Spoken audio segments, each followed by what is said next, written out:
Alors que la loi sur la pénalisation des clients des prostituées n'a pas encore été promulguée, elle passe au Sénat en ce moment, un maire UMP de la Madeleine, près de Lille, lui, a pris les devants. Oui, il a installé dans un parking un peu trop pourvu en clients et prostituées, si vous voyez ce que je veux dire la nuit.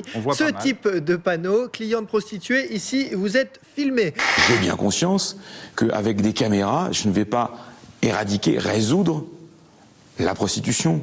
Mais avec les moyens qui sont les miens, j'entends agir et réagir. Je suis là pour ça. En Chine, un couple court sous la pluie. La femme ne voit rien sous le parapluie quand elle tombe dans une bouche d'égout. Au lieu de la tirer de là, l'homme l'enfonce, jette le parapluie dans le trou, puis remet la plaque qui était juste à côté. Ensuite, il va chercher et pose dessus une planche en bois. Une tentative de meurtre ratée. La jeune femme passera presque 3 jours dans ce trou plein d'eau avant qu'on ne la tire de là.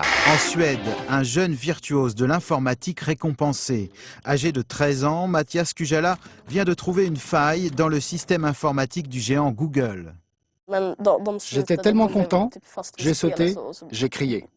Mais plutôt que de jouer les hackers et de briser le système, Mathias a averti les dirigeants de Google qui lui ont offert un chèque de 2000 €. Un flot de selfies. François Hollande aurait-il succombé aux États-Unis à cette mode d'autoportrait pris avec un smartphone? Oui, à en croire Twitter, où l'on découvre le chef de l'État prenant la pose aux côtés d'Américains qui n'en reviennent pas.